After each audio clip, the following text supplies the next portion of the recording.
அருட்பெருஞ்சோதி அருட்பெருஞ்சோதி தனிப்பெரும் கருணை அருட்பெருஞ்சோதி.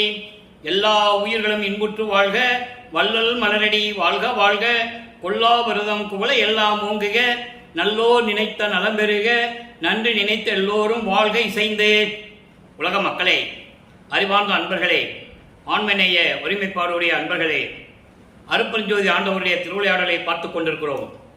இந்த பிரபஞ்சம் தோன்றிய காலத்திலிருந்தே அருட்பெருஞ்சோதி ஆண்டவர் எத்தனையோ திருவிளையாடல்கள், ஏராளமான திருவிளையாடல்களை செய்து கொண்டிருந்திருக்கிறார்கள்.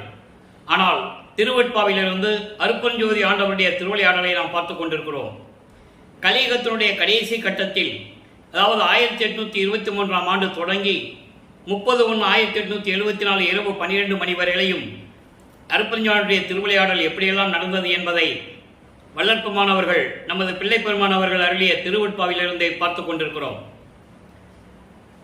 சமயங்களும் மதங்களும் மார்க்கங்களும் தோன்றி அந்த சைவ சமய தலைவர்கள், மார்க்கங்களுடைய தலைவர்கள், மதங்களை உருவாக்கிய தலைவர்கள் எல்லாம் அவர்கள் கருத்துக்கு ஏற்றபடி, உள்ளத்தில் தோன்றியபடி கர்த்தாக்களை வடிவமைத்து, அதற்கேற்ற கோயில்களை அமைத்து, வழிபாட்டு முறைகளை அமைத்து மக்களை வழிபட செய்து விட்டார்கள். இது 4 யுகங்களிலுமே நடந்து கொண்டிருந்தன. கிரேத யுகம், திரேத யுகம், துவார யுகம், கலியுகம். கலியுகம் 1900 ஆண்டுகளில் முடிந்துவிட்டது. அந்த கலியுகத்தினுடைய கடைசி திருவிளையாடல் அருட்பெருஞ்சோதி ஆண்டவருடைய திருவிளையாடல். 1823ஆம் ஆண்டு தொடங்கி 1874 ஆண்டு வரையில் 51 ஆண்டுகள் அருட்பெருஞ்சோதியுடைய திருவிளையாடல் எப்படியெல்லாம் நடந்தது என்பதை தான் நாம் பார்த்து கொண்டிருக்கிறோம் திருவெட்பாவின் மூலமாக. திருவெட்பாவிலிருந்து ஒவ்வொரு பதிகத்திலிருந்தும் ஒவ்வொரு திருமுறையிலிருந்தும் இறைவனுடைய திருவிளையாடலை நாம் பார்த்து கொண்டிருக்கிறோம்.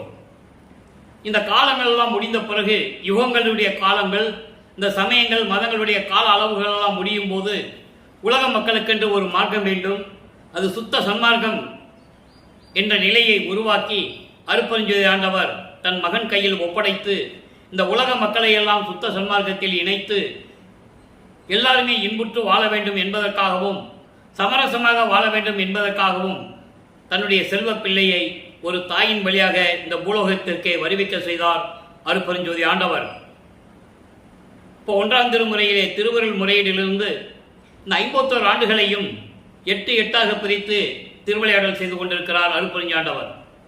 நமது பிள்ளை பெருமானவர்கள் வருவிக்க உற்று 8 ஆண்டுகள் வரையிலும் இறைவனிடமிருந்து எந்த அருளையும் பெற முடியாமல், தான் யார் என்ற நிலை கூட தெரியாமல் அவருடைய மனம் ஒரு நிலையில் இல்லாமல் இருந்து கொண்டிருக்கிறார். 9வது ஆண்டிலே தன் மகனை ஆட்கொண்ட இறைவன் மகனுக்கு ஞானத்தை கொடுத்து, மகனை என்னால் வருவிக்க உற்றவன் என்ற நிலையை மட்டும் அறிவித்து விட்டு, முன்பருவம் பின்பருவம் காட்டி உனக்கு அருள் செய்வேன் என்று கூறி மறைந்து விடுகிறார். அதன் பிறகு பிள்ளை பெருமான் அவர்கள் இறைவனால் வருவிக்க உற்ற மகன் என்று தெரிந்து விடுகிறது. ஞானம் மட்டும் கிடைக்கிறது, மற்ற எந்த நிலையும் அவருக்கு தெரியாது. சமயங்களும் மதங்களும் மார்க்கங்களும் சூழ்ந்திருந்த காலகட்டங்களில் அவரும் அந்த நெறிகளை பின்பற்றி கொண்டிருக்கிறார். அதை தான் நாம் பார்த்து கொண்டிருக்கிறோம். அதன் பிறகு சுத்த சன்மார்க்கத்தை பெற்ற பிறகு இதெல்லாம் தேவையில்லை என்று மக்களுக்கு எப்படியெல்லாம் அறிவுறுத்துகிறார் என்பதையும் நாம் பார்த்து கொண்டிருக்கிறோம். அந்த வகையில் இன்று நாம் பார்க்க வேண்டிய பாடல் திருவருள் முறையீடு 151வது பாடல், 1ஆம் திருமுறை, பதிகம் 6. மொத்தம் 232 பாடல்களை கொண்டது. இன்று 151வது பாடலை நாம் பார்க்கிறோம். பாடலை நன்றாக கவனியுங்கள். பாடல் புரியாவிட்டாலும் கூட அதனுடைய விளக்கம் எளிதாக இருக்கும். இறைவன் கொடுத்த விளக்கம்.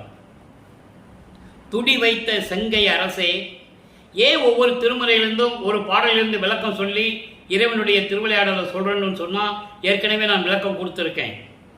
இது கதையாகவோ கற்பனையாகவோ அருட்பெருஞ்சோதியுடைய திருவிளையாடலை சொல்ல முடியாது.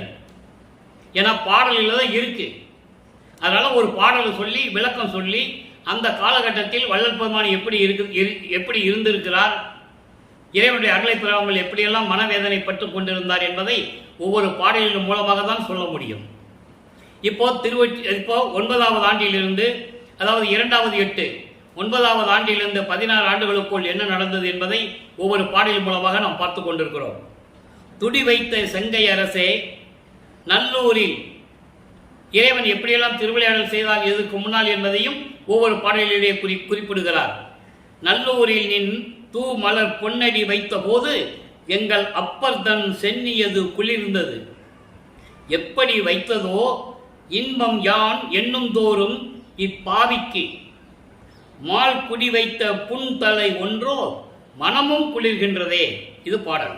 அதாவது துடி வைத்த செங்கை அரசே என்பது கையிலே உடுக்கை, துடி என்பது உடுக்கை.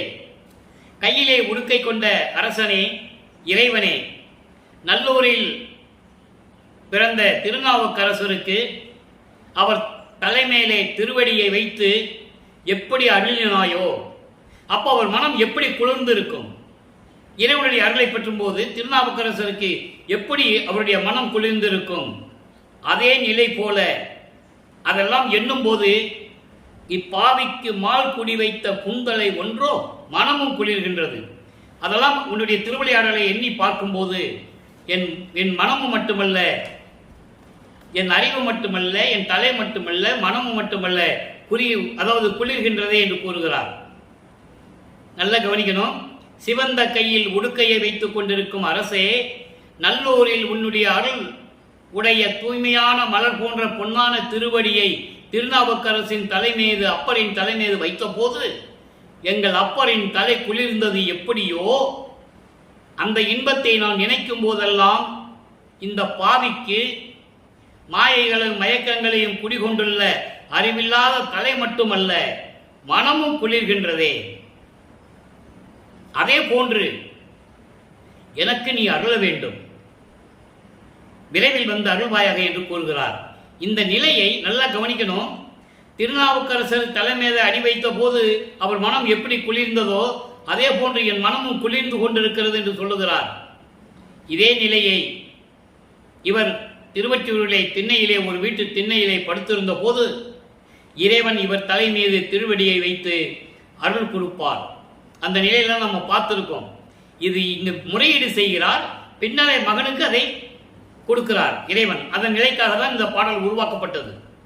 இப்போ இந்த நிலைகள் எல்லாம் இருக்கும்போது 13ஆவது ஆண்டிலே ஞானம் பெற்ற பிறகு வல்லப்பமானவர்கள் திருவொற்றியூர் செல்லுகிறார்கள். மனம் தூண்டுகிறது திருவொற்றியூர் போ சொல்லி. மனம் தூண்டுகிறது என்று சொல்வதை விட அருப்பஞ்சாண்டவர் உள்ளத்தை தூண்டி விடுகிறார், தன் மகனை திருவொற்றியூருக்கு போக சொல் என்று சொல்லி. இப்போ இந்த நிலையில் இருக்கும்போது சமயங்களும் மதங்களும் மார்க்கங்களும் சூழ்ந்த நிலையில் அப்ப சிவபெருமான், இறைவன் சிவபெருமான், நடராஜன், சொக்கநாதன் பல பெயர்களை அழைத்துக் கொண்டிருந்தார்கள். இவர்களெல்லாம் சைவ சமயத்தின் தலைவர்கள் என்பதை நீங்கள் புரிந்து கொள்ள வேண்டும். சுத்த சமாகத்தை பெற்ற பிறகு இறைவன் அருப்பெருஞ்சோதி ஆண்டவர். அந்த விளக்கத்தை தான் இன்னைக்கு நம்ம பார்க்க போறோம். இப்போ இந்த நிலையில் இருக்கும்போது 2ஆம் திருமுறை உருவாகிறது. 2ஆம் திருமுறை மொத்தம் 113 பதிகங்களை கொண்டது, 1207 பாடல்கள். இன்று நாம் பார்க்க வேண்டிய 2ஆம் திருமுறையிலே பதிகம் 18. இதுவரை 17 பதிகங்களை பார்த்திருக்கிறோம். திருமுல்லை வாயிலுக்கு செல்லுவது, திருவள்ளித்தாயத்துக்கு செல்லுவது, திருவொற்றியூரிலே இறைவனை பார்ப்பதற்காக எப்படியெல்லாம் இறைவனிடம் முறையீடு செய்கிறார், விண்ணப்பம் வைக்கிறார் என்பதையெல்லாம் நாம் பார்த்து விட்டோம். இன்று பதிகம் 18 அறிவரும் பெருமை என்ற பதிகத்திலே 10 பாடல்கள் உண்டு. ஒவ்வொரு பாடலிலும் நிலைகள் எப்படி மாறுகிறது, 9ஆவது ஆண்டிலே ஏற்பட்ட நிலைகள், அதன் பிறகு 13ஆவது ஆண்டிலே திருவொற்றியூருக்கு போன பிறகு நிலைகள் எப்படி படிப்படியாக மாறுகிறது. இன்று அறிவரும் பெருமை என்பது இறைவனுடைய அருள் பெருமையை கூறுவது. அதை பற்றி 10 பாடல்கள் இருக்குது. இன்னைக்கு 1வது பாடல். நாயினும் கடையேன் என் செய்வேன், பிணியால் நலிகின்ற நலிவினை அறிந்தும் தாயினும் இனியாய், இன்னும் நீ வரவு தாழ்த்தனை என் கொல் என்று அறியேன். மாயினும் அல்லால் வாழினும் நினது மலரடி அன்றி ஒன்று ஏத்தேன், காயினும் என்னை கனியினும். நல்லா கவனிக்கணும், அற்புதமான விளக்கம். காயினும் என்னை கனியினும் நின்னை கனவினும் விட்டிடேன் காணே. இது பாடல். இப்படி விளக்கம் பாருங்க. அதாவது தெருவிலே சுத்தி கொண்டிருக்கின்ற நாயை விட நான் உன்னை பார்ப்பதற்கு தெரு தெருவா அலைந்து கொண்டிருக்கிறேன். அதான் சொல்றாரு, நாயினும் கடையேன். ஒரு நாய் எப்படி தெருவில் அலையும், தெரு தெருவா, அதனுடைய நோக்கத்தை நிறைவேற்றுவதற்காக, பசிக்காகவோ வேற எதுக்காகவோ தெருவில் அலையும் நாய்கள் எல்லாம். அதே போன்று உன்னுடைய அருளை பெறுவதற்கு அந்த நாயை விட இழிவான முறையில் நான் உன்னை பார்ப்பதற்காகவும் உன் அருளை பெறுவதற்காகவும் தெரு தெருவாக தெரிந்து கொண்டிருக்கிறேன். அந்த நிலையில் இருக்கும்போது நான் என்ன செய்வேன்? நோயால் துன்பப்படுகின்ற வேதனையை அறிந்தும்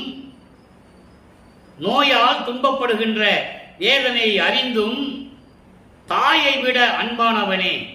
இங்கே பிணியால் என்பது மன வருத்தம், மனப்பிணி. அவருக்கு வேற எந்த பிணி இருந்தது? அதெல்லாம் கிடையாது. சுத்த தேகம் அவருக்கு. அவர் உடம்பு சுத்த தேகன்றது அவருக்கு தெரியாது. அப்போ தெரியாது, எல்லாம் மறைப்பு நிலையில் இருந்து கொண்டிருக்கிறது. ஆக இப்படி துன்பத்தினால் நாம் துன்பப்படுகின்ற வேதனையை அறிந்து கூட தாயை விட அன்பானவன இறைவனே, இதற்கு மேலும் நீ வருவதை, அதாவது நீ எனக்கு வந்து அருள் கொடுப்பதை தாமதப்படுத்தினால் நான் என்னவென்று சொல்லுவது? உன்னால வருவிக்கூற்ற மகன் என்று நீ அறிவித்து மறைந்து விட்டாய். உலகத்திலே நான் யார்கிட்டையும் சொல்ல முடியவில்லை. நான் வருவிக்க விட்டதனால் ஏற்பட்ட சொந்தங்களில் கூட சொல்ல முடியவில்லை. என்னை சுற்றி இருக்கின்ற நண்பர்களிடம் சொல்ல முடியவில்லை. இந்த நிலையில் நான் இருந்து கொண்டிருக்கிறேன். நான் இப்படி நீ செய்தால், நீ உன்னுடைய வரவை நீ தாமதப்படுத்தினால், எனக்கு அருளை கொடுப்பதை நீ தாமதப்படுத்தினால் நான் என்னவென்று சொல்லுவது? இதை யாரிடம் போய் சொல்லுவது? நான் யாரிடம் போய் இதை கேட்டு நான் முறையீடு செய்வேன்? ஏனென்றால் வேற தேவர்கள்கிட்ட போய் ஒரு வழிமுறை செய்ய முடியாது. நல்லா புரிஞ்சுக்கணும். நீங்க இறைவன் அருளை கொடுத்து, அதாவது வருவிக்க விட்டவன் சொல்லிட்டு போயிட்டாரு. அப்போ இவர் போய் பிரம்மன், திருமால், ருத்திரன்ட்ட போய் முறையீடு செய்ய முடியாது. அதான் சொல்றாரு, நினது மலர் அடி அன்றி ஒன்று ஏத்தேன், உன் திருவடியை தவிர நான் யார்கிட்ட போய் நின்று வணங்க மாட்டேன். அதான் சொல்லுவார், என்றே மெய்கண்ட நான் மற்ற பொய்கண்ட தெய்வங்களை மெவுவேனோ, மறந்தும் என்ற நாவால் உரைக்க மாட்டேன் சிறு தெய்வ நாமங்களை. தெளிவா சொல்லுவார். ஆக இந்த நிலையில் இருக்கும்போது அடுத்து சொல்லுவார் பாருங்க, காயினும் என்னை கனியினும் என்னை கனவினும் விட்டிடேன் காணேன். அதாவது நான் இறந்தாலும் சரி, வாழ்ந்தாலும் சரி. இறந்தால் என்பது என்னை இந்த உடம்பை விட்டு உயிர் பிரிந்து போனாலும் சரி, நான் வாழ்ந்தாலும் சரி, நினது திருவடியை தவிர, உன்னுடைய திருவடியை தவிர மற்றவர் யாரையும் நான் வணங்க மாட்டேன். யாரிடம் போய் என் குறையை கூற மாட்டேன், சொல்ல மாட்டேன். உன்னை கனவில் கூட விட்டுவிட மாட்டேன். என்னை ஏற்றுக்கொண்டாலும் சரி, ஏற்காவிட்டாலும் சரி. அதான் காயினும் என்னை கனியினும், என்னை ஏற்றுக்கொண்டாலும் சரி, ஏற்காவிட்டாலும் சரி, உன்னை கனவில கூட நான் விட்டுட மாட்டேன். உன்னை விடவே மாட்டேன், பார்த்துக்கோ, விரைவில் வந்து எனக்கு அருள்வாயாக என்று கூறுகிறார். ஆக இப்ப நிலைகள் எல்லாம் மாறுகிறது. இப்ப இரண்டாம் வெட்டு முடிகிறது. வருவிக்க விட்டு 16 ஆண்டுகள் முடிவடைகிறது. வல்லற்பமானுக்கு வயது இல்லை. அவருக்கு வருவிக்க விட்டு ஆண்டிலிருந்து சொல்ல வேண்டும். அவர் ஒவ்வொரு யுகத்திலும் இருந்தவர் என்பதை திருவெற்பாவில் நாம் கண்ட உண்மை, ஆதாரங்கள் இருக்கிறது, யாரும் மறுக்க முடியாது. ஆக இந்த நிலையில் இருக்கும்போது 3வது எட்டில் அடியெடுத்து வைக்கிறார். மூவட்ட 24 ஆண்டுகளுக்குள், அதாவது 16 ஆண்டு வரைக்கும் எந்த அருளையும் பெற முடியவில்லை இறைவன்கிட்ட. அப்போ 17வது ஆண்டிலிருந்து 24 ஆண்டுகளுக்குள் என்ன நடந்தது என்பதை 3ஆம் திருமுறையிலிருந்து பார்த்து கொண்டிருக்கிறோம். 3ஆம் திருமுறை மொத்தம் 19 பதிகளை கொண்டது, 235 பாடல்களை கொண்டது. இப்போ இதுவரைக்கும் நம்ம 12 பதிகங்களை நம்ம பார்த்துட்டோம். 12 பதிகத்திலும் திருவொற்றியூரில் இருந்து கொண்டு அதுக்கப்புறம் அவர் திருமலை வாயிலோ திருவள்ளித்தாயத்துக்கு போகலை. அங்கே போய் புரோஜனம் இல்லை, ஏன் அலையணும்? அப்பாவா அவர் எங்கே போனாலும் நடந்து தான் போகணும். நினைச்ச இடத்துல இருக்க முடியாது. அவருக்கு அந்த சக்தி இருக்கு, ஆனால் மறைப்பு நிலையில் இருந்து கொண்டிருக்கிறார். தன்னுடைய தந்தை அருப்பஞ்சாண்டவர் மகனுக்கு மறைப்பு நிலையை கொடுத்திருக்கிறார்.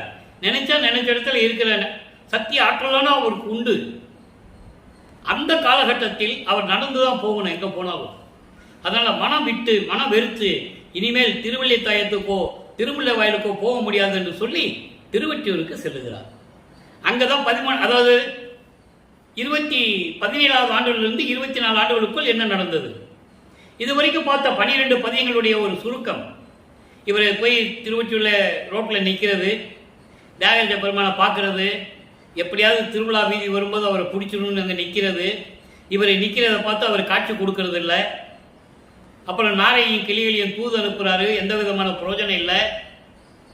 அப்புறம் காட்சி கொடுத்து மறைகிறாரு, எந்த விதமான அருளையும் கொடுக்கல. அப்புறம் ஒரு குறைத்து பெண்ணிடம் போய் குறி கேட்பது போல மனநிலையை கூறுகிறார், அதுவும் இல்லை. இப்போ அந்த 13வது பதிகத்திலே ஆற்றா காதலின் இரங்கல் 9வது பதிகம் தோழியிடம் சொல்லுவது போல இவரை ஒரு தலைவியாகவும் இறைவனை தலைவனாகவும் வர்ணனை செய்து தோழியிடம் சொல்லுவது போல உலக மக்களுக்கு அறிவித்துக் கொண்டிருக்கிறார். அதை நாம் பார்த்து கொண்டிருக்கிறோம். பாடலை கவனிங்க. ஏன்னா பாடலை சொன்னாதான் அந்த பாடலில் இருந்த பொருளை பற்றி உங்களுக்கு புரியும். இறைவனுடைய திருவிளையாடல் எப்படி நடக்குது, இவர் என்ன மனநிலையில் இருக்கிறார், அது உலக மக்களுக்கு தெரியப்படுத்தணும். நாக அணியார் நக்கர் என்னும் நாமம் உடையார். நாக அணியார் நக்கர் என்னும் நாமம் உடையார். நாரணன் ஓர் பாகமுடையார். நாரணன் என்னும் ஓர் பாகமுடையார். மலைமகள் ஓர் பாங்கர் உடையார். பசுபதியார். பசுபதிக்கு நான் ஏற்கனவே விளக்கம் நிறைய இடங்களில் கொடுத்துருக்கேன். இன்றைக்கும் அந்த பேர் வந்ததுனால நம்ம சொல்ல வேண்டியது. யோகமுடையார் ஒற்றியுளார். உற்றார் அல்லர். நமக்கு வார்த்தை முக்கியமானது இதுதான். உற்றார் அல்லர்.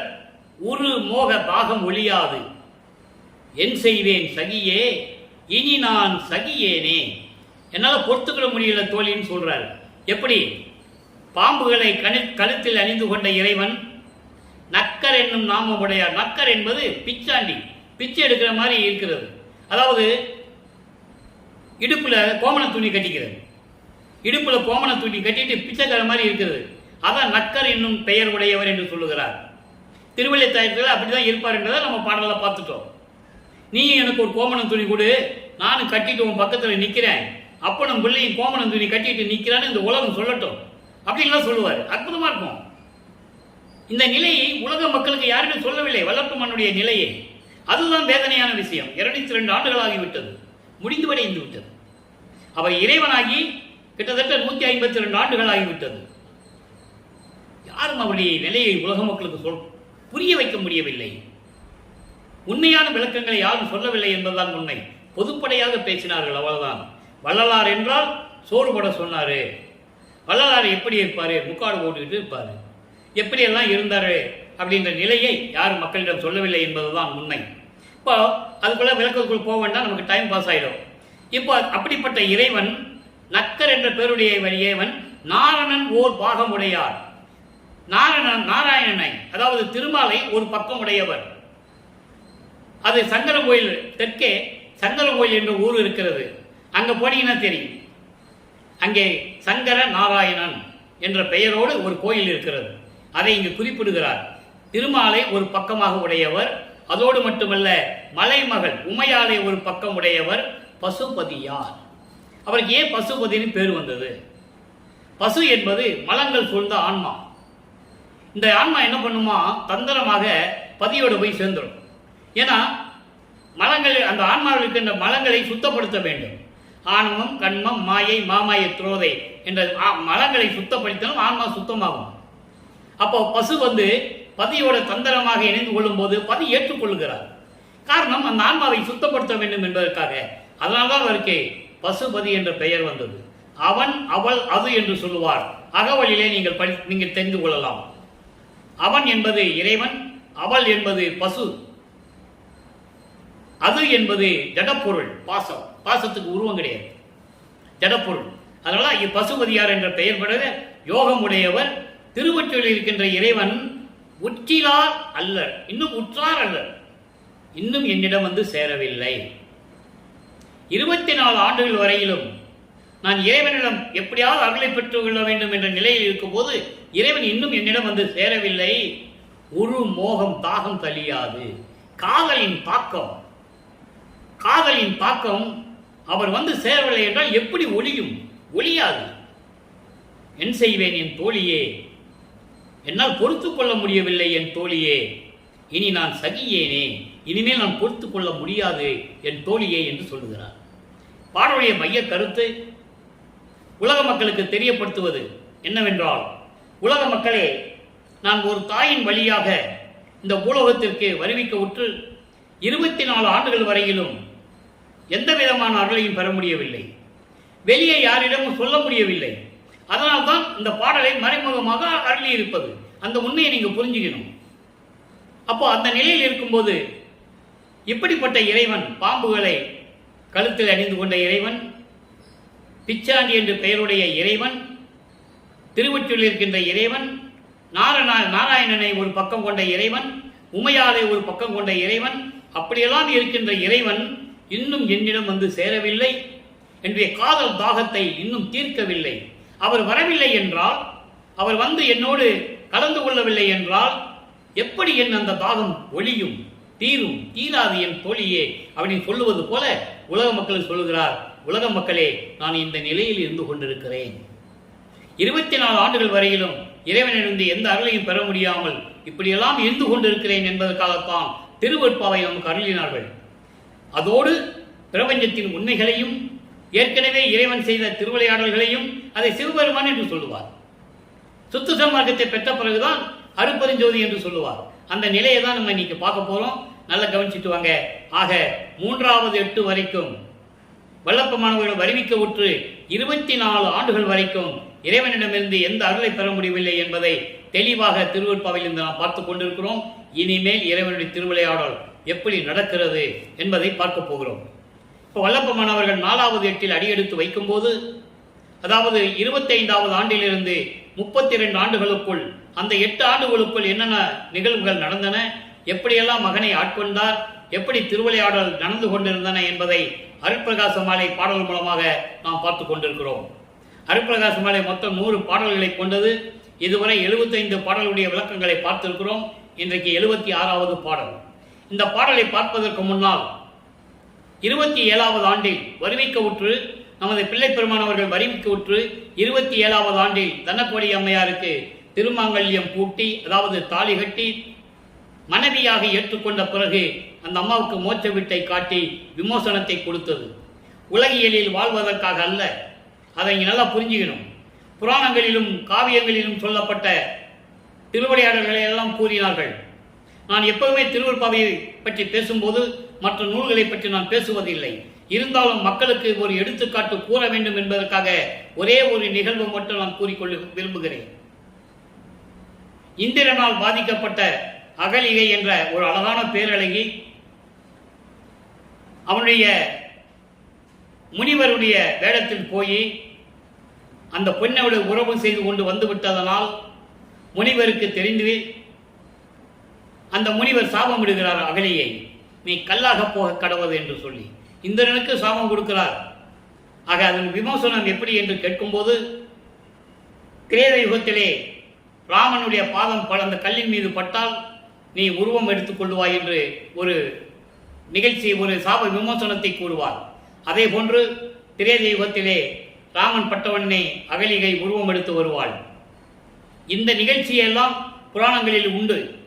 அதே போன்றுதான் ஏதோ ஒரு காரணத்திற்காக தனக்கோடி அம்மையார் இந்த பூலோகத்திலே வருவிக்க விட்டு, அதுவும் இவர் வருவிக்கின்ற குடும்பத்திலே ஒரு முறை பெண்ணாக, அக்கா பெண்ணாக வருவிக்க செய்து, அவருக்கு வயதான, அதாவது வாலிப வயதிலே அந்த பெண்ணிற்கு திருமாங்கல்யம் பூட்டி அதை விமோசனம் செய்கிறார் வள்ளற்பெருமான் அவர்கள் என்பதை இங்கே நான் குறிப்பிட கடமைப்பட்டிருக்கிறேன். அப்போ அந்த நிகழ்வெல்லாம் முடிந்த பிறகு அந்த திருமணத்தின் போது பிரம்மன், திருமால், ருத்திரன் எல்லாம் வந்திருக்காங்க. பாட்டில் இருக்கே, அது 95வது பாடல். நம்ம அந்த பாடலை பாடும்போது உங்களுக்கு விளக்கம் முழுவதுமாக தெரியும். இப்போ அதனுடைய விளக்கத்தை மட்டும் சுருக்கமாக சொல்கிறேன். ஏன்னா 27வது ஆண்டுகளுடைய திருவிளையாடல் சொன்னாதான் அடுத்த ஸ்டெப்புக்கு நம்ம போக முடியும். அப்போ அந்த நிலைகள் எல்லாம் முடிந்த பிறகு பற்றுகளை துறந்து விட்டு, உலகியல் வாழ்க்கையை துறந்து, சமயங்களிலும் மதங்களிலும் மார்க்கங்களில் கூறப்பட்ட நெறிகளை விட்டுவிட்டு சுத்த சன்மார்க்கத்தை இவர் வாங்க செல்ல வேண்டும். அதற்கு முன்னால் எங்கேயும் போய் இறைவனை பார்க்க முடியவில்லை என்ற காரணத்தினால் வீட்டிலே அமர்ந்து கொண்டு கதவை தாழ்பாலிட்டுக் கொள்கிறார். கதவை பூட்டுகிறார். பூட்டுவது மட்டும் இல்லை, தாழ்பா போட்டுறார். இது அருட்பெருஞ்சோதி தெரிந்து விட்டது. இப்பதான் அவருக்கு தெரியும் சுத்த சன்மார்க்கம் இருப்பது, அதை வாங்க போகணும்னு தெரியும். இப்ப இறைவன் வரார். இறைவன் வருவதை எப்படியெல்லாம் குறிப்பிடுகிறார். எப்படிப்பட்ட திருவடிகள் கால் வலிக்க நடந்து வந்து கதவை அவரே திறந்து என்னை அழைத்து எப்படியெல்லாம் அருளை கொடுத்தார் என்பதை ஒவ்வொரு பாடலின் மூலமாக ஒவ்வொரு பொருள்பட நமக்கு அருளி இருக்கிறார்கள். அதை பார்த்து கொண்டிருக்கிறோம்.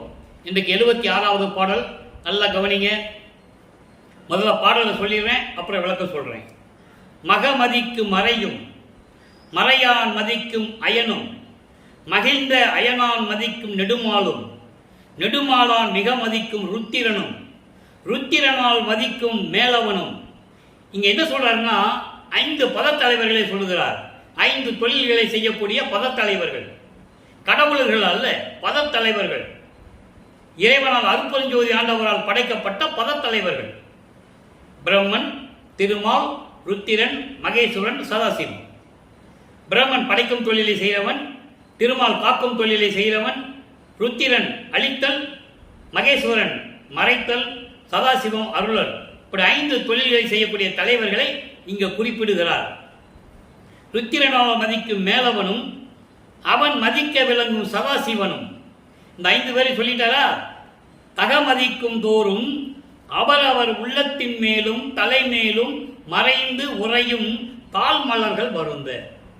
இறைவனுடைய திருவடியை சொல்லுவதற்காக, எப்படிப்பட்ட திருவடிகள் என்று சொல்லுவதற்காக இதை குறிப்பிடுகிறார். அதாவது மகமதிக்கு மறையும் வானுலகம் போற்றும் வேதங்களும், வேதங்கள் வணங்கக்கூடிய போற்றக்கூடிய பிரம்மனும். வேதங்கள் சிவபெருமானை வழிபட்டதில்லை. நல்லா புரிஞ்சுக்கணும் நீங்க. அதாவது ரிக்வேதம், யசுர்வேதம், சாமவேதம், அதர்வண வேதம். ரிக்கு வேதம் இந்திரனை வழிபடுவது ரிக்கு வேதம். சாமவேதம் கிரியை வழிபாடு, உருவ வழிபாடு. அவங்க எந்த உருவத்தை நினைச்சு வழிபடுறாங்களோ வழிபடுவது. யசுர்வேதம் நாக தேவதைகள், சிறு தேவதைகளை வைத்து வழிபடுவது. அதர்வண வேதம் பிரம்மனை வழிபடுவது. அதனால்தான் சொல்லுகிறார், வானுலகம் மதிக்கக்கூடிய வேதங்களும் வேதங்கள் போற்றக்கூடிய பிரம்மனும். தெளிவா சொல்றாரு. பிரம்மன் அதர்வண வேதம் அடாவடி. அதான் வல்லப்பமான் சொல்லுவார், வருணமா கொலை பாதகன் என்று சொல்லுவார் பிரம்மனை. விதவிதமா கொலை செஞ்சவனம். பாடல் இருக்கு, யாரும் மறுக்க முடியாது, திருவருட்பாவில் இருக்கு. அதனால சொல்ல அதர்வண வேதத்தினுடைய தலைவன் பிரம்மன். அப்போ அப்படிப்பட்ட பிரம்மனும் அவன் மகிழ்ந்து போற்றக்கூடிய திருமாலும் நெடுமாலும் நெடுமாலனும் போற்றக்கூடிய ருத்திரனும் ருத்திரனால் போற்றக்கூடிய மேலவனும். மேலவன் என்றால் மகேஸ்வரன். இவங்கள் மகேஸ்வரன் போற்றக்கூடிய சதாசிவமும். இவர்கள் என்ன பண்றாங்களா? இறைவனை வணங்குகிறார்கள். இறைவனை பார்ப்பதற்கு, இறைவனை திருவடியை பார்ப்பதற்கு வணங்கி கொண்டிருக்கிறார்கள்.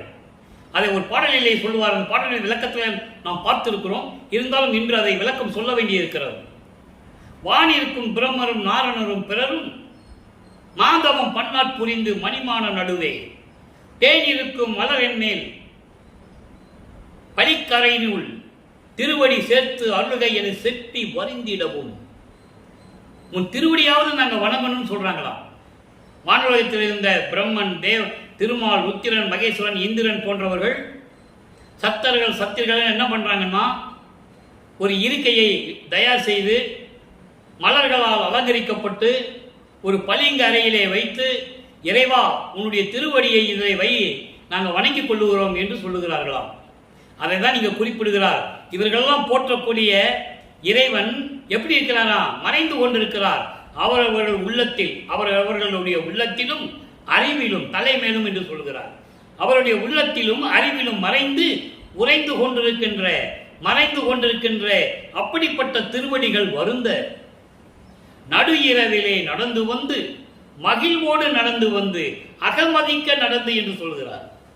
மகிழ்வோடு நடந்து வந்து என்னிடம் வந்து அடைந்து, வா மகனை என்று அன்போடு அழைத்து கட்டி அணைத்து கொஞ்சி குழாவி ஒன்று கொடுத்தாய், ஒரு அருள்கொடையை கொடுத்தாய் என்று சொல்கிறார். அந்த அருள்கொடை என்ன என்பதை நம்ம பார்க்க போறோம். அம்பலத்தில் ஆடுகின்றாய் அருள் பெருமை வியப்பே. திருச்சிற்றம்பலத்திலே திருவிளையாடல் செய்து கொண்டிருக்கின்ற இறைவனே, உன்னுடைய அருள் பெருமையை நினைக்கும் போது வியப்பாக இருக்கிறது என்று சொல்லுகிறார். அப்ப இறைவன் வந்து அருள் கொடுத்ததெல்லாம் தெளிவாக தெரிவித்து விட்டார். ஆக 32வது ஆண்டில் இறைவன் இவருக்கு முன்னால் தோன்றி எப்படியெல்லாம் அருளை கொடுத்தார், எப்படிப்பட்ட திருவடிகள் விண்ணுலகத்தில் இருந்தே வந்து இந்த மண்ணுலகத்திலே கால் பதிந்து கால் வலிக்க நடந்து வந்து கதவை திறந்து என்னை அழைத்து அருள்கொடையை கொடுத்தார் என்று சொல்லிவிட்டார். அருள்கொடையை கொடுத்துவிட்டு அவர் விண்ணுலகத்துக்கு சென்று விட்டார் இறைவன். இப்போ இவர் சுத்த சன்மார்க்கத்தை வாங்க போகணும். 33ஆம் ஆண்டு தொடக்கத்தில், அதாவது 5வது 8 ஐயட்ட 40, 33வது ஆண்டிலிருந்து 40 ஆண்டுகளுக்குள் என்ன நடந்தது என்பதை தான் இப்போ 6ஆம் திருமுறையை பார்த்து கொண்டிருக்கிறோம். இதன் பிறகு 6வது 8 41வது ஆண்டிலிருந்து 48 ஆண்டுகளுக்குள் என்ன நடந்தது என்பதை நாம் போக போக பார்க்க போகிறோம். ஒரே நாளில் எல்லாம் சொல்லிட முடியாது. கடைசியில் 3 வருஷம் இருக்கு பார்த்தீங்களா, அதான் கிளைமேக்ஸ். எங்க சித்தி விழா மேட்டுக்குப்போம். இப்போ இந்த 33வது ஆண்டிலிருந்து 40 ஆண்டுகளுக்குள் என்ன நடந்தது என்பதை ஒவ்வொரு பாடலின் மூலமாக நாம் பார்க்க போகிறோம். நல்லா கவனிங்க. அது அருள்விளக்க மாலையிலே உதயமாகிறது. அருள்விளக்க மாலை பாருங்க, பதியம் 37.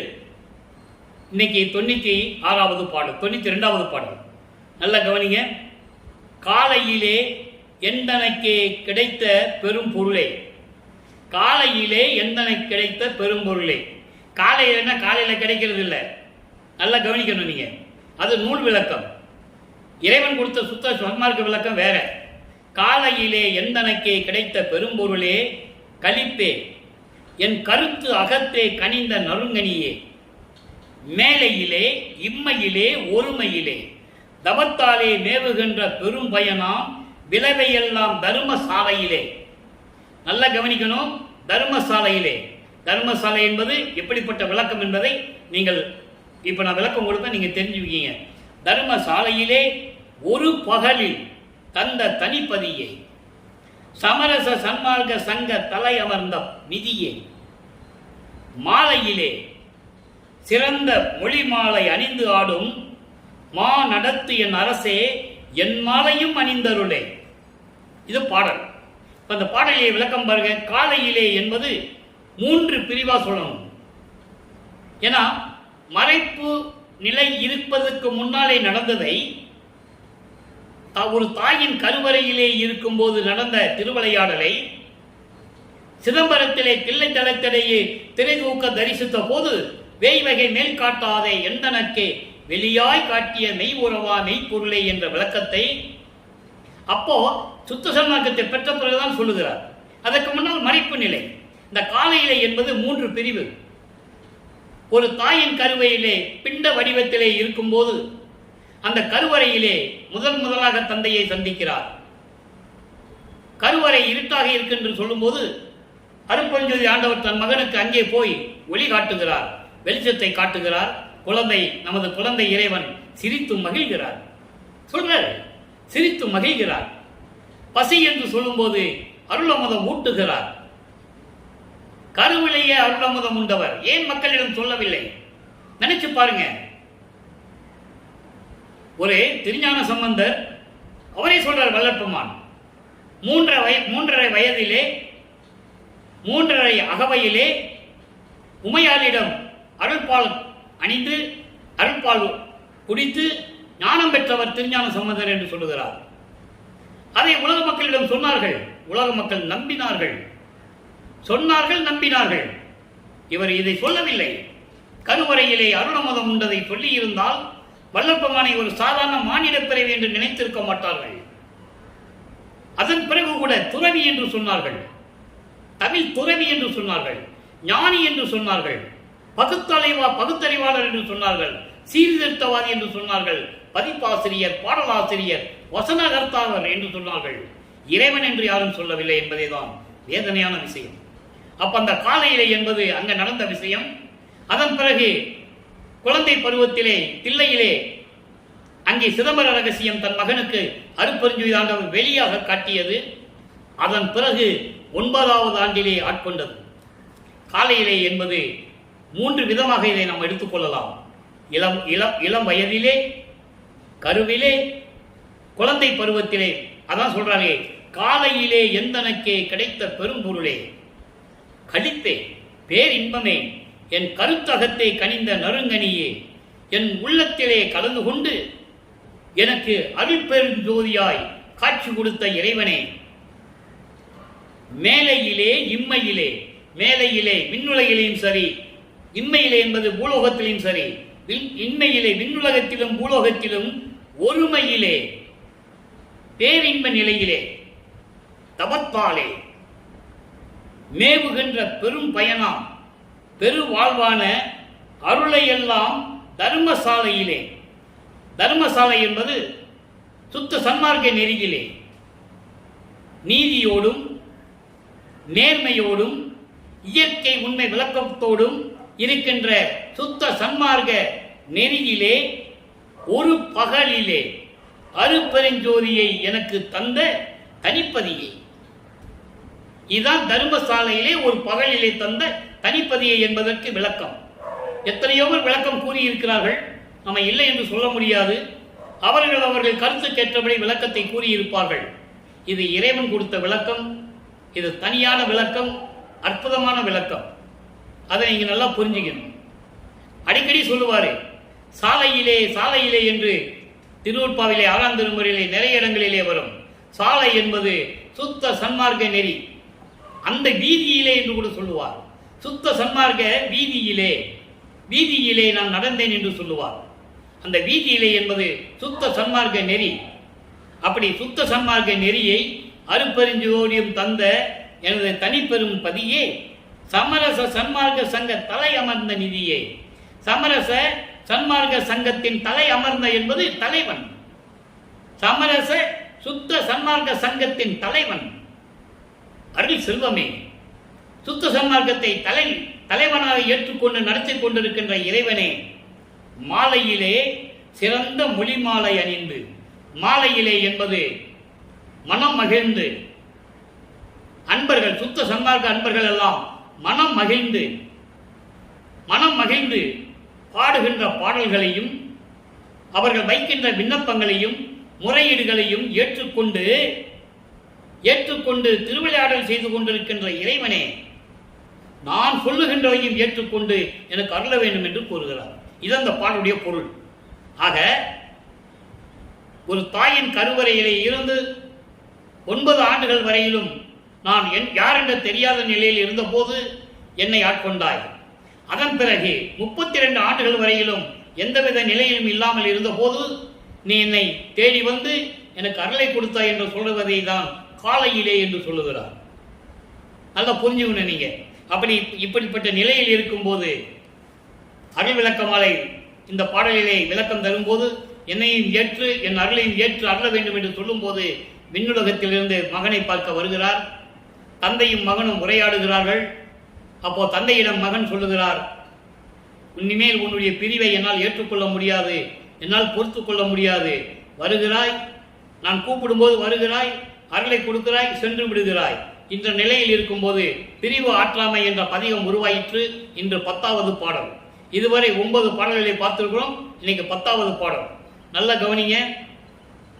அகம் புறம் மற்றை அகப்புறம் புறத்தே அடித்திடும் புறப்புறம்.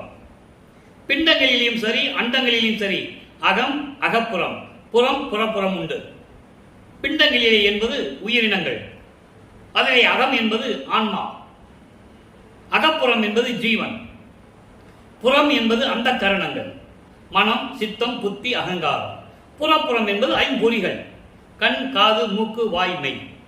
அண்டங்களிலே அகம் என்பது அக்கினி, அகப்புறம் என்பது சூரியன், புறம் என்பது சந்திரன், புறப்புறம் என்பது நட்சத்திரங்கள். அண்டங்களுக்கும் பிண்டங்களுக்கும் பொருந்தும். அதை கூறுகிறார். அகம் புறம் மற்றை அகப்புறம் புறத்தை அடுத்திடும் புறப்புறம். இந்த 4ல் இகந்ததும் இல்லை, இகந்ததும் இல்லை. ஒரு ஏக தேசத்தால் இறையும் இங்கு எண்ணியது உண்டோ? உகந்தனின் பாதம் அறிய நான் அறியேன், உருகன் இங்கு இனி ஆற்றேன். இகம் பெறல் ஆற்றேன், மயக்கமெல்லாம் தவிர்த்து இங்கே என்னை ஆண்டு அருள்வது உன் கடனே என்று சொல்லுகிறார். அதாவது நான் இங்கு பூலோகத்தில் இருந்தாலும் கூட உன்னை தவிர மற்ற யாரையாவது நான் நினைத்ததுண்டா? உன் சொல்லை நான் மீறியதில்லையே. நீ என்ன செய்ய சொன்னாயோ அதுதானே செய்தேன். சமயங்களிலும் மதங்களிலும் மார்க்கங்களில் இருக்க சொன்னாய், இருந்தேன். அதன் பிறகு இதை வேண்டாம் மகனே, நீ சுத்த சன்மார்க்கத்தை பெற்றுக்கொண்டு உலக மக்களுக்கு சுத்த சன்மார்க்கத்தை சொல்லுவாய் என்று சொன்னாய், அதையும் செய்தேன். உன் பேச்சை நான் மீறியதில்லை. நான் வேறாவது எண்ணியது உண்டா? உன்னிடம் வாக்குவாதம் செய்ததுண்டா? இல்லையே. ஏன்? உகந்த நின் பாதம் அறிய நான் அறியேன். உன்னுடைய திருவடியினுடைய திருவருளை பெற வேண்டும் என்ற நிலையில்தான் நான் இருந்து கொண்டேனே தவிர, எப்படியாவது உன்னுடைய அருளை பெற்றுக்கொள்ள வேண்டும் என்று இருந்தேனே தவிர வேறு ஏதாவது நான் எண்ணியது உண்டா? ஒருகன் இங்கு இனி சிறிதுந்தான் இகம் பெறல் ஆற்றேன். அதாவது இந்த பூலோகத்தில் என்னை வருவிக்க செய்தாய். இங்கு என்பது பூலோகம். இனி நான் சிறிதளவு கூட என்னால் பொறுத்து கொள்ள முடியாது, துன்பப்பட முடியாது. மயக்கமெல்லாம் தவிர்த்து, என்னுடைய மயக்கத்தை நான் தவிர்த்து இந்த பூலோகத்தில் என்னை ஆண்டு அருள்வது உன் கடனே என்று சொல்லுகிறார். அடுத்து சிவபுண்ணிய தேர் என்ற பதியத்திலே பாருங்க, 7வது பாடல். ஏன் ஒவ்வொரு பாடலை பற்றி சொல்லி விளக்கம் சொல்லணும்னா இறைவனுடைய திருவிளையாடல் சொல்லணும். இப்போ இறைவன் வந்தாரு, இவர் சொல்லிட்டாரு, இனிமேல் உன்னை விட்டு பிரிஞ்சு இருக்க முடியாதுன்னு சொல்றாரு. அப்போ இறைவன் பெற்ற அருளை சிவபுண்ணிய பேர் என்ற தலைப்பிலே கொடுக்கிறார். இன்னைக்கு 7வது பாடல். நல்லா கவனிங்க. தூதி பெறும் ஐயனோடு அரி அரண் முதலோர் சூழ்ந்து சூழ்ந்து இழைத்து ஒரு தங்கள் விதியை நொந்து இன்னும் விழித்திருக்கின்றார். விழித்திருக்க விழித்திடுவும் நோவாமே மதியிலேன் அருளால் சுத்த சன்மார்க்க மன்றிலே வழங்கிய பதிபாதம் பெற்றேன்.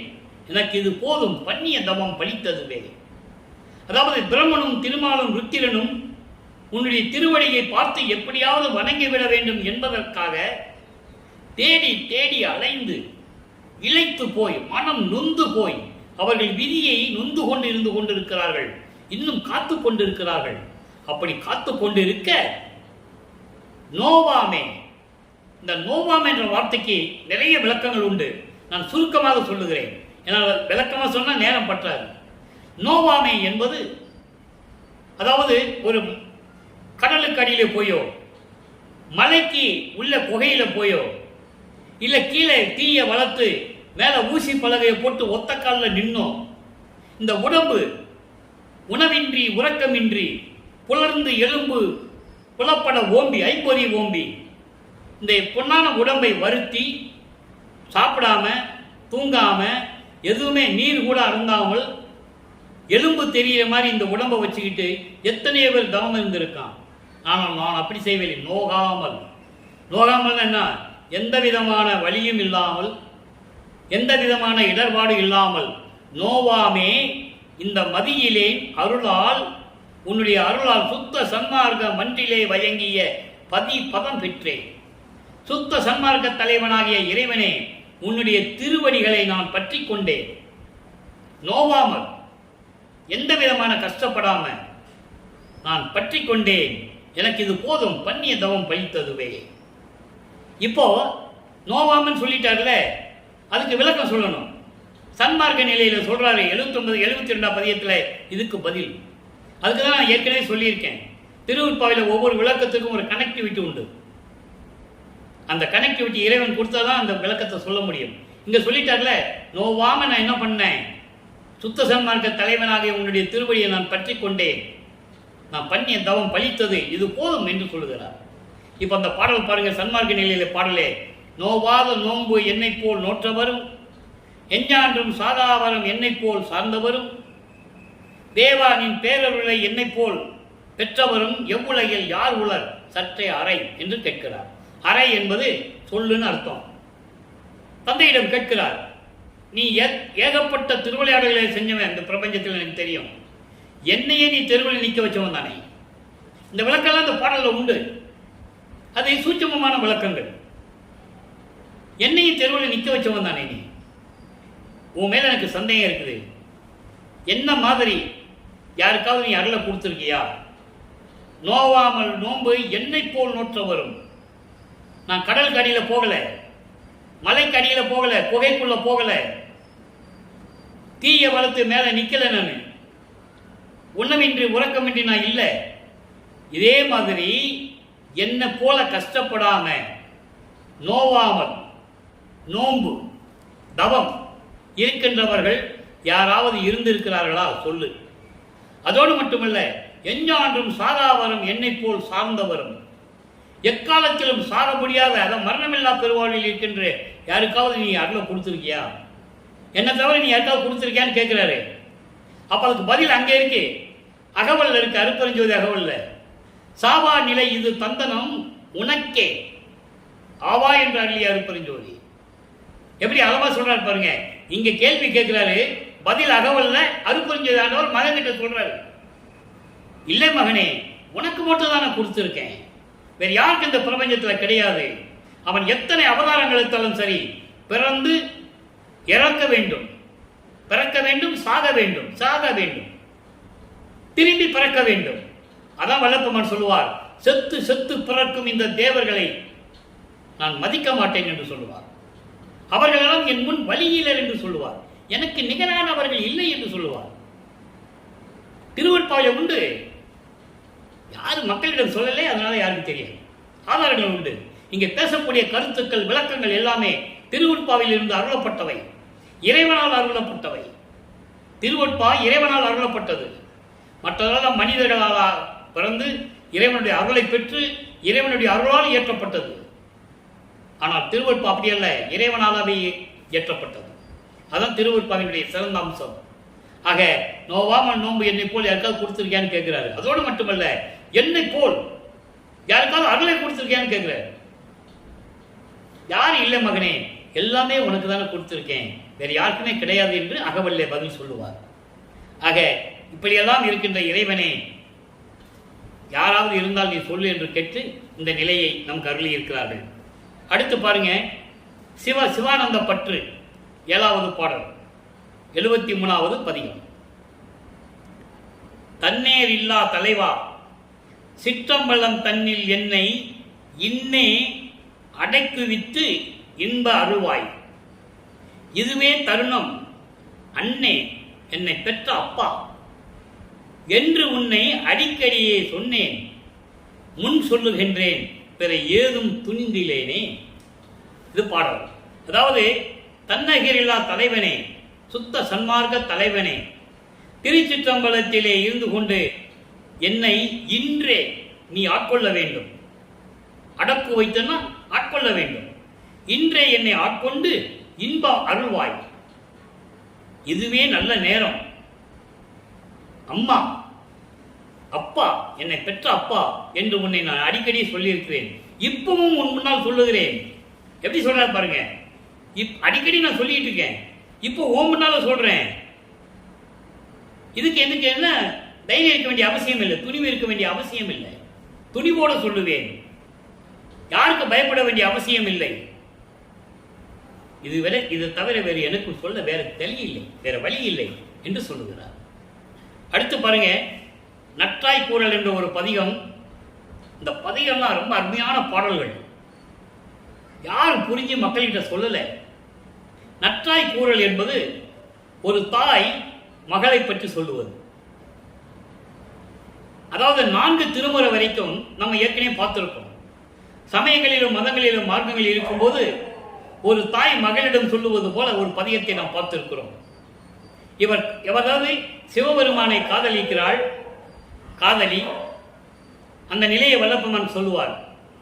அப்போ தாயிடம் சொல்லும்போது, தாய் சிவபெருமானை மகள் காதலிக்கிறார் என்று தெரிந்த பிறகு தாய் மகளிடம் சொல்லுவாள், அவன் ஊர் சுற்றுகின்றவன், இருக்க இடமில்லை, சாப்பிட சோறு இல்லை, பிச்சை எடுத்துக் கொண்டிருக்கிறான், உடுக்க துணி இல்லை, கந்த துணியை கட்டி கொண்டிருக்கிறான். இறைவனுடைய நிலையை அப்படி சொல்லுவார்கள். அவனை நீ அடைந்து அவனை கல்யாணம் பண்ணி நீ என்ன சுகத்தை பெற போறேன்னு சொல்லுவாங்க. அங்கே நற்றாய் தாய் மகளிடம் சொல்லுவது. அப்போ சமயங்களிலும் மதங்களிலும் மார்க்கங்களில் இருந்த போது, இப்போ சுத்த சன்மார்க்கத்தை பெற்ற பிறகு ஒரு தாய் மகளுடைய நிலையை எப்படி கூறுகிறாள், எப்படி நீங்க ஒப்பிட்டு பார்க்கணும்.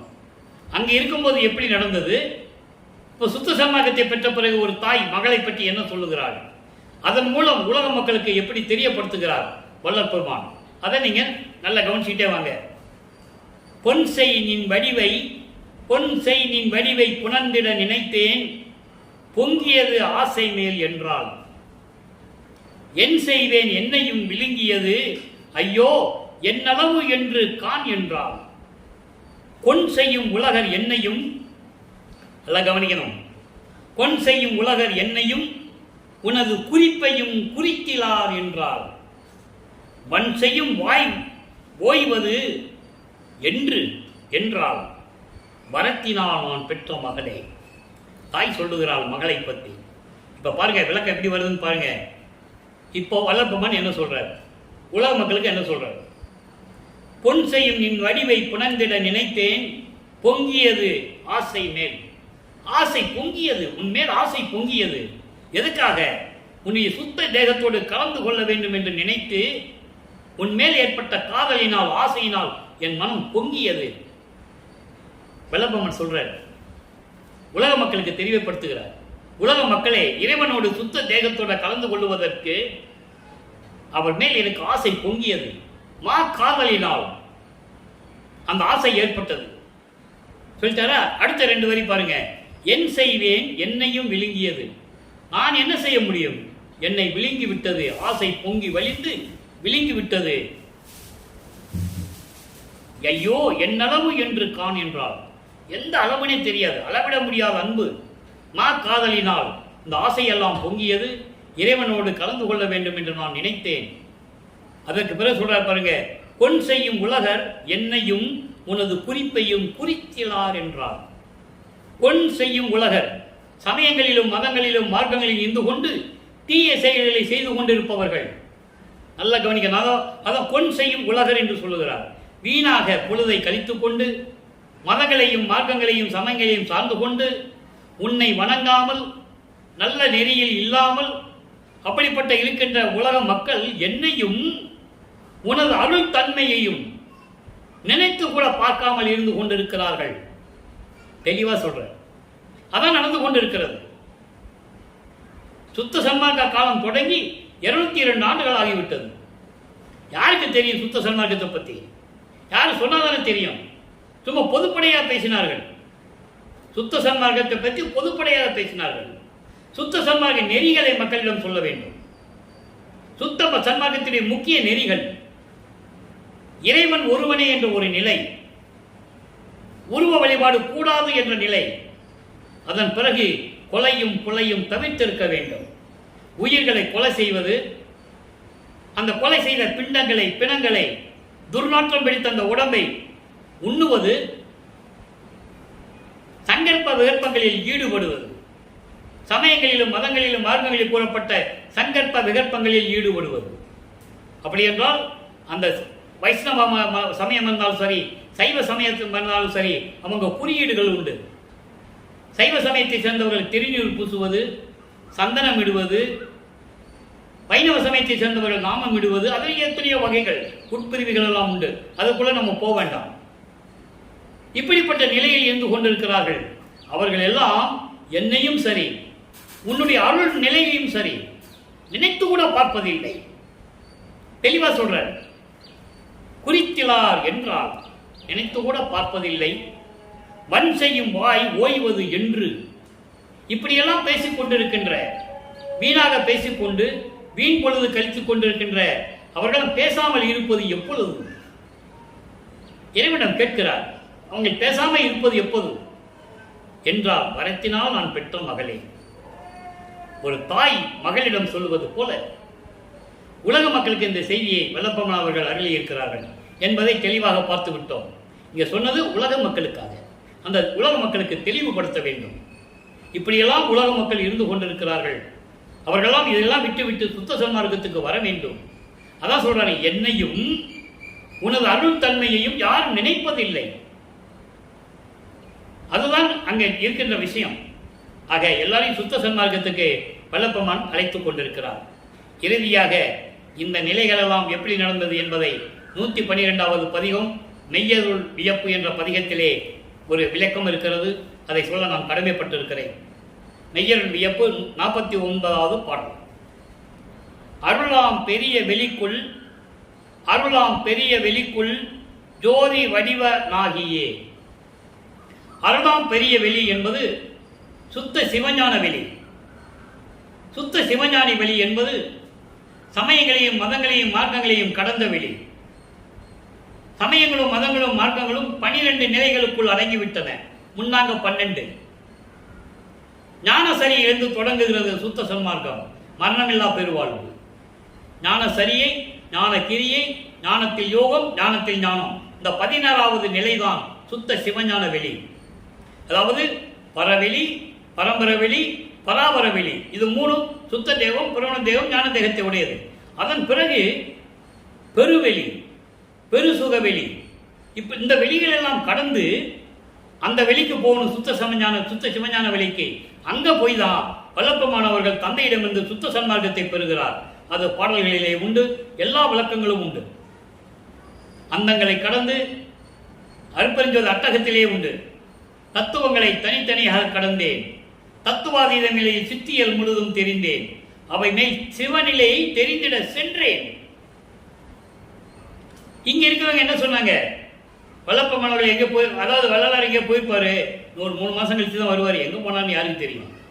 இப்படிதான் சொன்னாங்க மக்கள்கிட்ட. அதனாலதான் வல்லப்பனுடைய நிலை யாருக்கு தெரியல. பாடல்ல தெளிவா சொல்றாரு.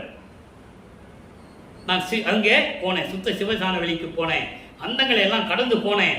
ஒரு வழியில போகும்போது ஒரு இடத்துல எனக்கு தடங்கள் ஏற்பட்டது. அப்ப அருள் சக்தி என் ஒரு கையை தூக்கி விட்டால், போமகனை என்று சொன்னால், அங்கே எதிரே என் தந்தை அருப்பஞ்சாண்டவர் வந்து என்னை வரவேற்றார். ஏகப்பட்ட விளக்கங்கள் இருக்கிறது திருவட்பாவிலே, யாரும் மறுக்க முடியாது. அப்படி இந்த நிலைகள் எல்லாம் இருக்கும்போது அதான் சொல்றாரு, அருளாம் பெரிய வெளிக்குள் ஜோதி வடிவாகியே, அந்த சுத்த சிவஞான வெளியிலே அருப்பெருஞ்சோதி வடிவோடு இருக்கின்ற இறைவனே, அரசு செலுத்தும் தனித்த தலைமை பரமயோகியே, திருவருள் செங்கோலாட்சி செலுத்தக்கூடிய இறைவனே, தனித்த தலைமைப்பதி, தனித்த தலைமைப்பதி, யாருடன் ஒப்பிட முடியாத இறைவன், ஆதியும் அந்தமில்லா இறைவன், சுயமாக தோன்றிய இறைவன். அப்படிப்பட்ட இறைவனை பரமயோகியே, அந்த பரமயோகி என்பதுதான் ஞானத்தில் யோகம். அதான் இங்கே குறிப்பிடுகிறார். நல்லா கவனிக்கணும் நீங்க. பரமயோகி என்பது ஞானத்தில் யோகம். அந்த நிலைக்கு தான் சொல்றாரு. அதெல்லாம் சொன்ன நானே, 12 நிலைகளை கடந்து 13வது நிலை என்பது சுத்த சன்மார்க்கம் தொடங்குது. அதை தான் இங்க பரமயோகி என்று சொல்லுகிறார். பரமயோகி என்பது ஞானத்தில் யோகத்தில் ஞான யோகம். அப்படிப்பட்ட இறைவனை பொருளா என்னையும் உளங்கொண்டு, என்னையும் பொருட்டாக ஒரு மகனாக ஏற்றுக்கொண்டு உன் உள்ளத்திலே வைத்துக் கொண்டு அளித்த, அவளையெல்லாம் அளித்த புனிதநாதனே. புனிதநாதன் என்பது சுத்த சன்மார்க்கத்துடைய தலைவன், சுத்த சன்மார்க்கத்துடைய கடவுள். அதான் புனியனே என்று சொல்லுகிறார். போற்றும் நாத முடிவில் நடம் செய்யும் கமலநாதனே. போற்றும் நாத முடிவு, நாத முடிவு என்பது பரநாத நிலை. அதாவது விந்து, நாதம், பரவிந்து, பரநாதம். அதுக்கப்புறம் நிறைய நிலைகள் இருக்கு. சௌபாக்கியம், அதீதம், இப்படி நிறைய நிலைகள் இருக்கு. 9 நிலைகள் இருக்குது. ஆக அப்படி நாத முடிவு என்பது பரநாத நிலையில் இருந்து கொண்டு அருளாட்சி செய்து கொண்டு, திருவிளையாடல் செய்து கொண்டு, அரசு திருசெங்கோலாட்சி செய்து கொண்டிருக்கின்ற இறைவனே, என்னை ஏற்றுக்கொண்டு எல்லாரையும் கொடுத்த இறைவனே என்று சொல்லி இந்த பாடலை நாம் கருதியிருக்கிறார்கள். ஆக அன்பர்களே, வல்லப்பெருமான் அவர்கள் வருவிக்க உற்று 8 ஆண்டுகள் வரையிலும் எந்த விதமான அருளை பெற முடியாமல் 9வது ஆண்டிலே தன் தந்தை ஆட்கொண்ட பிறகு, ஞானத்தை பெற்ற பிறகு, சமயங்களிலும் மதங்களிலும் மார்க்கங்களிலும் இருந்து கொண்டு எப்படியெல்லாம் பிரபஞ்சத்தின் உண்மைகளை கூறியிருக்கிறார் என்பதையும், இவர் எப்படி அந்த பற்றுகளை மேற்கொண்டிருந்தார் என்பதையும், அதன் பிறகு இறைவனுடைய திருவிளையாடலால் அவர்களெல்லாம் விட்டுவிட்டு பற்றுகளை பற்றற வைத்துவிட்டு வந்ததையும், அதன் பிறகு சுத்த சன்மார்க்கத்தை பெறுவதற்காக அங்கே சுத்த சிவஞான வெளிக்கு சென்று எல்லாவற்றையும் பெற்றுக்கொண்டு பூலோகத்திற்கு திரும்பியதையும், இங்கே இருந்து கொண்டு எப்படியெல்லாம் இறைவனை வரவழைத்து இறைவனுடைய திருவிளையாடலை எப்படியெல்லாம் கூறுகிறார் என்பதையும் நாம் இன்றைய பதிவிலே பார்த்து விட்டோம். எனவே மக்களே, நீங்களும் சுத்த சன்மார்க்கத்தில் இணைந்து இறைவனை வணங்கி அருப்பெருஞ்சோதி அருப்பெருஞ்சோதி தனிப்பெருங்கனி அருப்பெருஞ்சோதி என்ற மகாமந்திரத்தை உச்சரித்து கொலையும் புலையும் தவிர்த்து இறைவனை வணங்கி எல்லா அருளையும் பெற்றுக்கொண்டு நீங்கள் இந்த வையகத்திலே நோயற்ற வாழ்வில் வாழ வேண்டும் என்று இறைவனுடைய அருளாலும் தயவாலையும் வேண்டிக் கொண்டு இந்த வள்ளலார் ஊழியன் விடைபெறுகிறேன். மீண்டும் நாளை சந்திப்போம். நன்றி, வணக்கம். அருட்பெருஞ்சோதி அருட்பெருஞ்சோதி தனிப்பெருங்கண்ணை அருட்பெருஞ்சோதி. நாளையும் இறைவனுடைய திருவிளையாடல் தொடரும். கண்டு மகிழ்ந்து இறைவனுடைய அருளை பெற்றுக் கொள்ளுங்கள்.